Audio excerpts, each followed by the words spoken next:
This little gorge is right on the edge of our campsite. And down there is a tributary of one of the tributaries, of course, with many tributaries of the Orange River, which is only a few k's away from us. That's the limits of digital.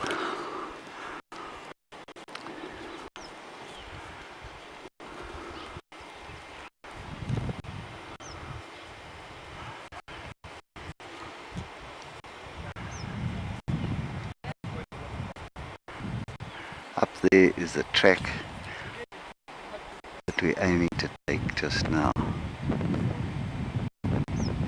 There's a village we had to reach last night, and over there is the track that we hoped to take last night but couldn't.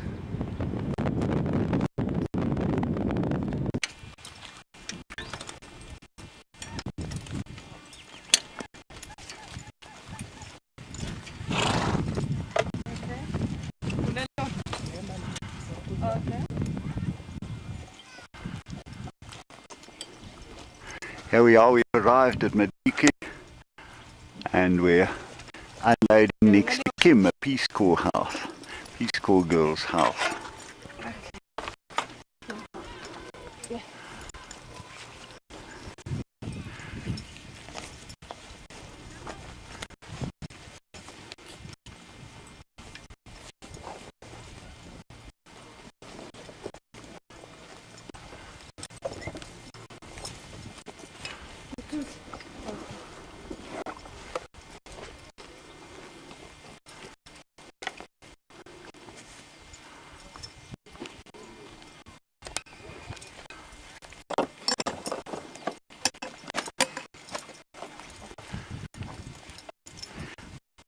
Hello Kim, I wonder if you could come into our video for us.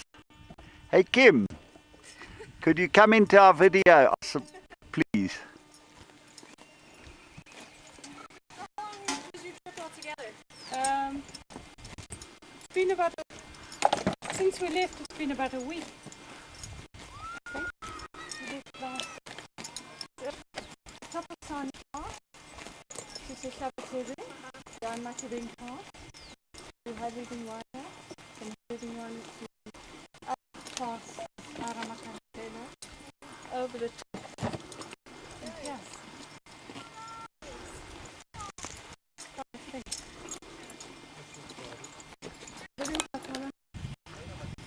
And late yesterday afternoon we came round the edge of that dome-shaped skyline peak on the left, and then all the way down that ridge, and we camped, I think it was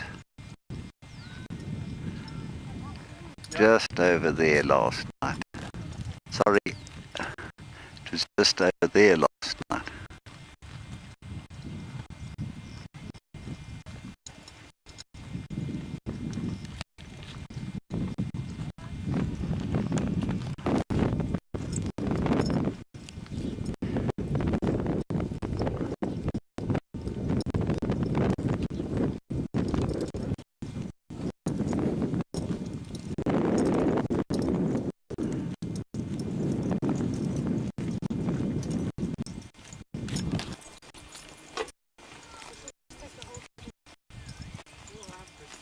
morning. But he thinks, okay, For the first coming down the hill this morning there, we saw this horse for the first time with his ulma off. We noticed then that he has quite a big horse saddle sore. It's actually open. It opened coming down. okay. Coming down the hill there this morning, we noticed that this horse had a saddle sore already, but it opened up again.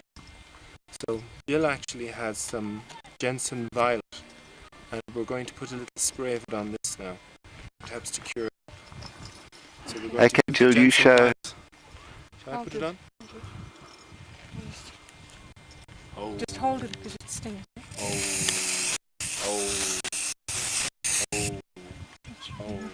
You got to fix it up. Yeah. Oh.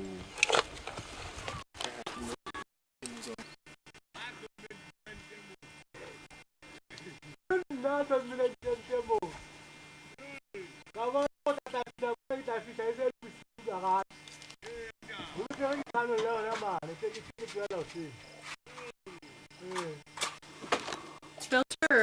I tablets or just drink. Well, I've got some iodine that I used in China and Pakistan with great success, but you can't. Apparently, it's the liquid iodine. You know, it's called Lugol's iodine. Tablet. At least one more time today. So So if you're interested, I can go talk to him and find out what he's doing. Oh, really? Because it would be hell of a nice just to put all the stuff on. We don't have to take a pack horse. Yeah, and you could just hike down. It's not bad.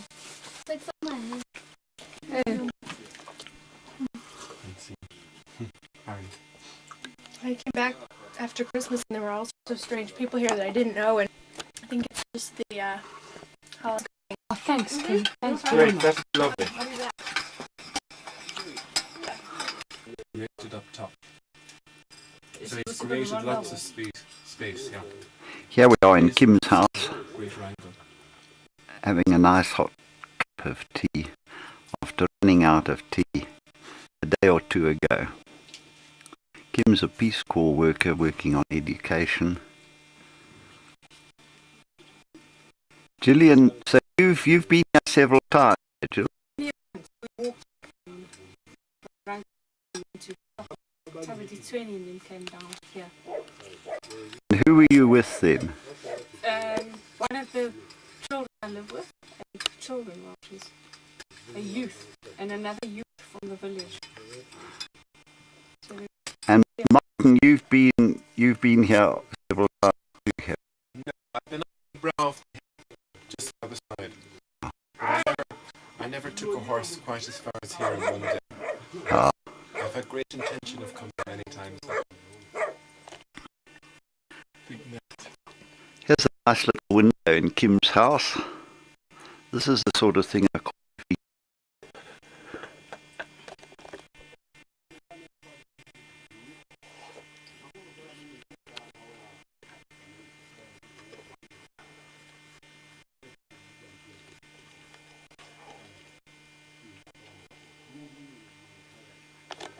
Everybody here says polluter. Hi. Hello again. You have a match, Kim. Sure. Yeah, we're going to go outside for a cigarette. Sure.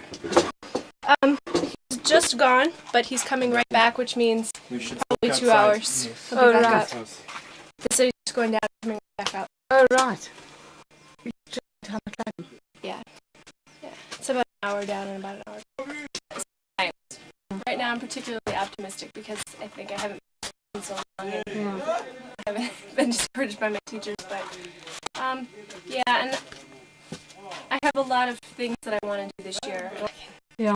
My own classroom, because it's so frustrating here sometimes to see the teachers, their classrooms, when they could be doing so much more, Yeah. and I know they could be. I just want to jump in and say, "Let me do it." Yeah. But I have to hold myself back, and it's not my country, it's not my school, Yeah, sure. so. How many schools do you have? What distance are they from here? I have 6. One of them is Qacha, where you just came from, Mm-hmm. and then Mosini King is further over, about an hour and a half from here. And my home school is about 20 minutes from here. Then the other school further down the river. It's going to be cool. And that's about an hour and 45 minutes away. And then I have a feeling that you'll see it when you go down. There's a village off to the right. Down there, you can see that. And do you know where Hohobing is? Hohobing. I've seen it on the map. It's if you're going down, it's kind of on the left. You can see the village when you're almost at Hamaflati. That's as far as I got the day I came to visit you. To Hohobing. Yeah, the horse came out. It said, including instructions on the grid method of enlarging and copying the map. It might be of some value. Yesterday we came round, was it round that peak on the skyline? Round the peak on the skyline. You see the little buttress right to the right? Yes. We came down at the edge of that. You know, the Orthodox kids are born. Oh, on the right. Yeah. I thought it was, Secondary. If you come to here, Rev, yes. you see the path. We come down along. Yeah. Okay, at the moment I'm pointing at the exact spot where we camped yesterday, at the top of this little buttress sticking out. And we zigzagged over and back, down the bottom. Now we went down another probably 75 meters below where we can see. Then we tracked horizontally across this little valley. And where those rocks are sticking up on this side of that valley, we came up along there. What are these pictures? Well, May brought her son and her, I guess it's her nephew, or cousin or something, over because she wanted me to take their picture.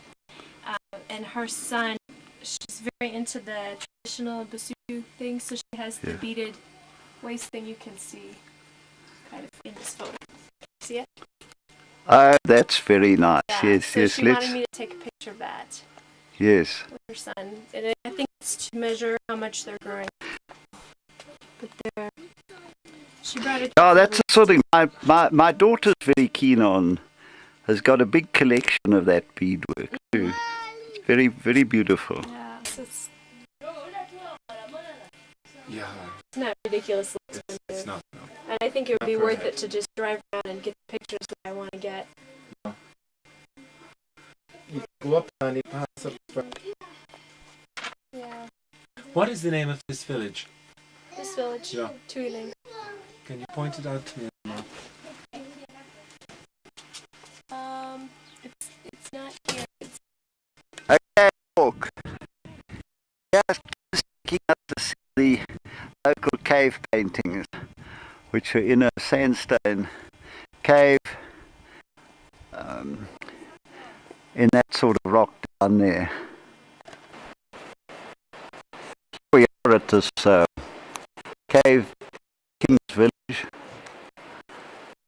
and down there is Kim pointing out the paintings all along the back wall of the cave, and the floor of the cave has got thousands of Stone Age laid, give some young archaeologist an enormous research project, and there's probably enough potential deposit here to keep some guy going for 5 or 10 years and a record going back perhaps 250,000 years.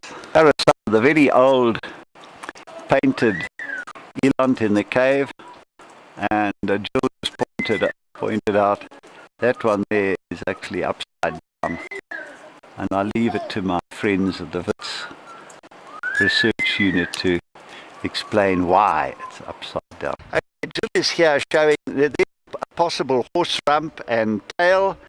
In the front is a possible horse head, and those look certainly like horse legs. So this could be a fairly recent post, someone is 1851.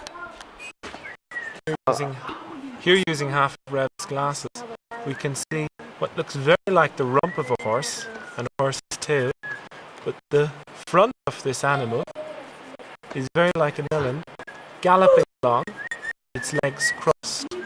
So that's sort of half eland, half horse. Eland, horse. That's the path that we came down last night. I'm not sure whether you can see people just coming down the path. You will not be able to. This huge floor of the cave. And Kim, could you tell us, what do the locals think about this cave? I think they really like it. I think they're very proud of the cave paintings here. I think they know that they're good. It was one of the first things they showed me when I came here. But I think this cave is usually used by herd boys because you don't usually see that are here now. I don't think they come here very often. I think primarily herd boys.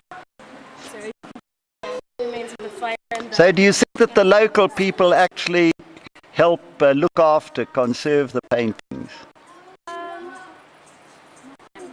I don't think so, no.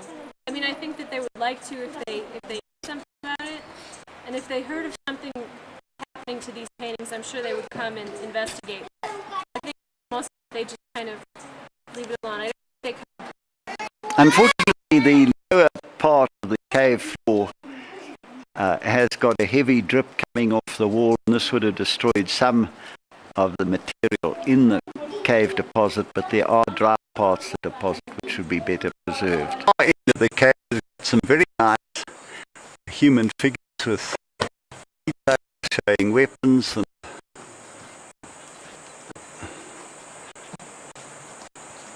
artifacts and so on. Here's a very nice running figure.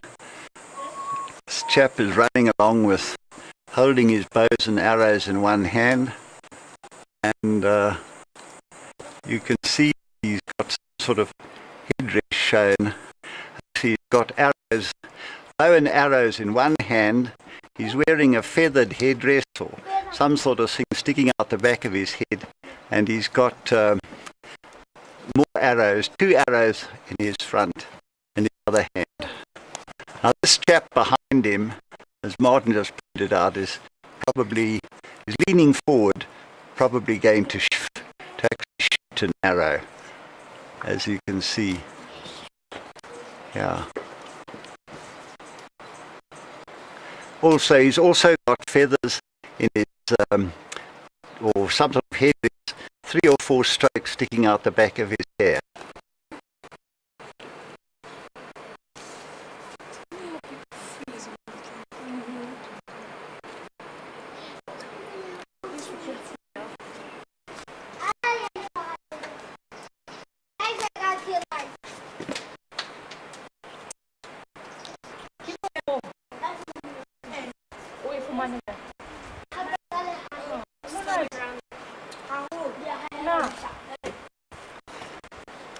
Those girls are collecting. Well, you, Martin, you tell us what they're going to do with it. They're collecting maybe fern. One of the girls there, she's chewing it raw, but she told us that you had to cook it before you could eat it. So it remains to be seen if it's edible raw or not. And she's some other, it looks like a basil plant that she's plucked off the floor of the cave, and she's also going to boil that. I think she's going to give it to me.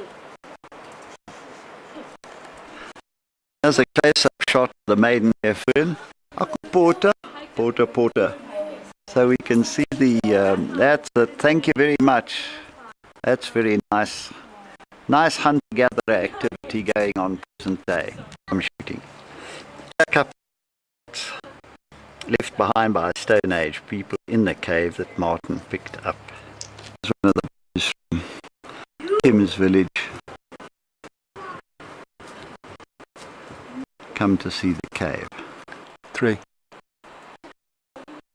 Yesterday I went right over the top of my horse heading onto my head on the other side and broke the glasses. But I managed to hear them with some of the first aid stuff Julian thoughtfully bought before the trip. And by doing that, cutting it into thin strips and sticking it together, we might be able to, we can see again.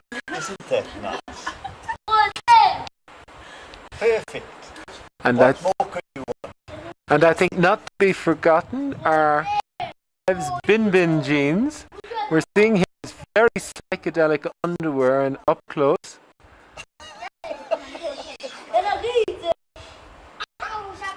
And I really see this psychedelic underwear other than us? Started it on bicycle, then went on to horses and feet. Now we're going back to cars.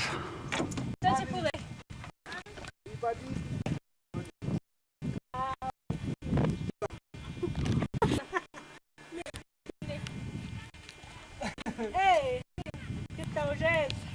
Okay. I have no idea. He goes to Sani Pass. Here's the bike in the back for a change. Brothers.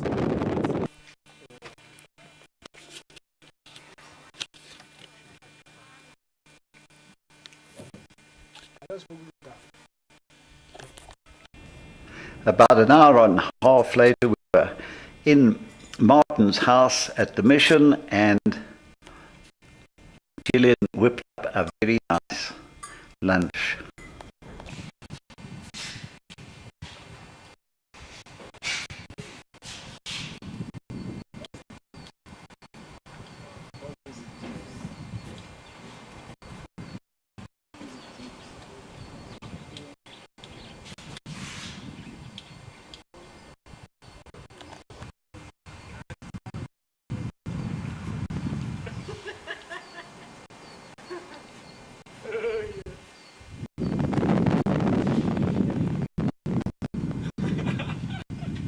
Hi, Rev. Martin, we thought you were lost. I walked right along the St. Custodite. I took the long way. And I've run.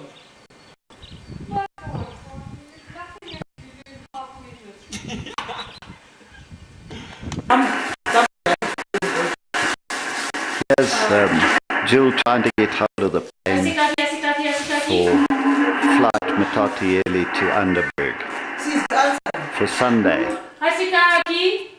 from the clinic near Martin's place.